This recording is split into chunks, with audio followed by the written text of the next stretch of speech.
بسم اللہ الرحمن الرحیم۔ حضرت حارثہ بن سراقہ رضی اللہ تعالی عنہ کی ایمان افروز اور قربانی کی داستان۔ حضرت حارثہ بن سراقہ کا تعلق مدینہ منورہ کے قبیلہ خزرج سے تھا۔ ان کی زندگی وفاداری، تقوی اور قربانی کا ایک خوبصورت نمونہ ہے۔ ان کے والد حضرت سراقہ بھی قبیلے میں ایک معتبر شخصیت تھے۔ حارثہ اپنی کم عمری کے باوجود اعلیٰ اخلاق، بے پناہ ایمان اور شجاعت کے حامل تھے۔ اسلام قبول کرنے کا سفر۔ جب نبی کریم صلی اللہ علیہ وآلہ وسلم نے مکہ مکرمہ میں دعوت اسلام کا آغاز کیا تو ابتدائی برسوں میں ہی اسلام کی روشنی مدینہ پہنچ گئی۔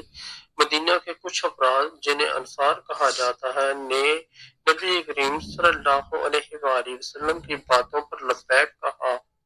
حضرت حارثہ بن سراقہ ان خوش نصیب لوگوں میں شامل تھے جنہوں نے ابتدا ہی میں اسلام قبول کیا۔ حضرت حارثہ نوجوانی کے باوجود دین کی خدمت کے لیے ہمیشہ تیار رہتے تھے۔ وہ نبی کریم صلی اللہ علیہ وآلہ وسلم سے محبت کرتے اور ان کی اطاعت کو اپنے لیے باعث سعادت سمجھتے۔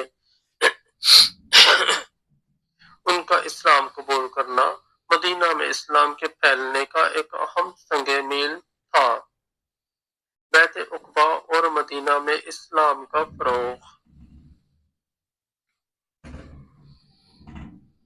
مدینہ کے مسلمانوں نے نبی کریم صلی اللہ علیہ وآلہ وسلم کے ہاتھ پر بیعت عقبہ کی، جس میں انہوں نے اسلام کی حمایت اور دفاع کا وعدہ کیا۔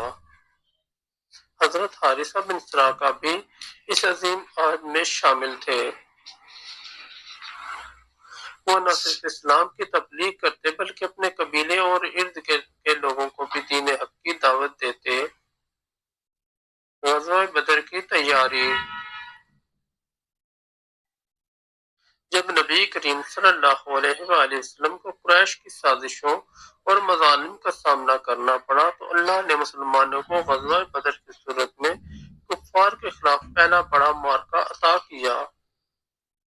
یہ جنگ حق اور باطل کے درمیان فیصلہ کن معرکہ تھی۔ نبی کریم صلی اللہ علیہ وآلہ وسلم نے مدینہ کے مسلمانوں سے مشورہ کیا کہ کون اس جنگ میں شرکت کرے گا۔ حضرت حارثہ اپنی کم عمری کے باوجود پورے جذبے سے میدان جنگ کے لیے تیار ہو گئے۔ حضرت حارثہ بن سراقہ کا ایمان اتنا مضبوط تھا کہ انہوں نے نبی کریم صلی اللہ علیہ وآلہ وسلم سے فرمایا، یا رسول اللہ صلی اللہ علیہ وآلہ وسلم، اگر میری جان اللہ کی راہ میں کام آئے تو یہ میرے لیے سب سے بڑی کامیابی ہوگی۔ غزوہ بدر کا دن۔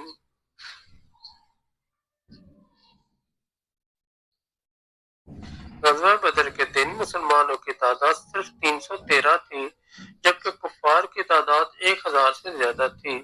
اس موقع پر ہر مسلمان اپنے ایمان اور یقین کے ساتھ لڑ رہا تھا۔ حضرت حارثہ بن سراقہ نوجوان ہونے کے باوجود بہادری اور جرأت کے ساتھ دشمن کے خلاف صف آرا ہوئے۔ جنگ کے دوران حضرت حارثہ کا سامنا ایک دشمن کے ماہر تیر انداز سے ہوا۔ وہ دشمن نے تیر چلایا جو سیدھا حضرت حارثہ کے گلے پر لگا اور وہ موقع پر ہی شہید ہو گئے۔ ان کی شہادت غزوہ بدر کی ابتدائی شہادتوں میں سے ایک تھی۔ حضرت حارثہ کی والدہ کا واقعہ۔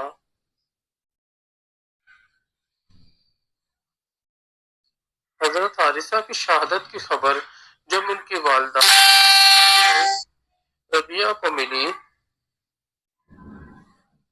تو وہ اپنے بیٹے کی جدائی پر غمگین ہو گئیں۔ وہ نبی کریم صلی اللہ علیہ وآلہ وسلم کے پاس آئیں اور عرض کیا، یا رسول اللہ صلی اللہ علیہ وآلہ وسلم، میرا بیٹا اللہ کی راہ میں شہید ہوا ہے۔ اگر وہ جنت میں ہے تو میں صبر کروں گی، لیکن اگر وہ جنت میں نہیں ہے تو میں ساری زندگی غم کرتی رہوں گی۔ نبی کریم صلی اللہ علیہ وآلہ وسلم نے ان کی بات سن کر فرمایا، اے ام حارثہ، جنت میں مختلف درجات ہیں اور تمہارا بیٹا جنت کے اعلیٰ درجے الفردوس میں ہے۔ یہ سن کر حضرت ام ربیہ کی آنکھوں سے آنسو رک گئے اور انہوں نے اللہ کا شکر ادا کیا کہ ان کا بیٹا جنت میں بلند مقام پر ہے۔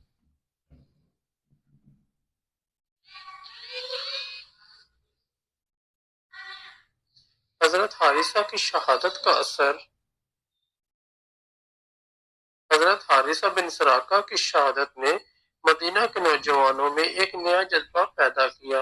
ان کی قربانی نے دیگر مسلمانوں کو یہ سبق دیا کہ اللہ کی راہ میں جان دینا سب سے بڑی سعادت ہے۔ ان کی زندگی کا ہر پہلو وفاداری، اطاعت اور جنت کی طلب کی علامت تھا۔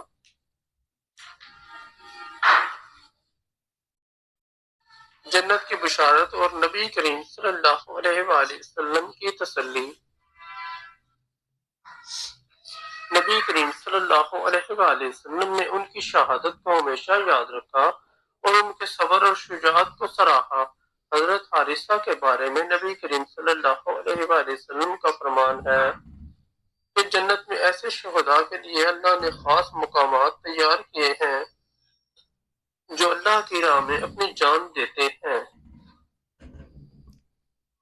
حضرت حارثہ کی قربانی سے سبق۔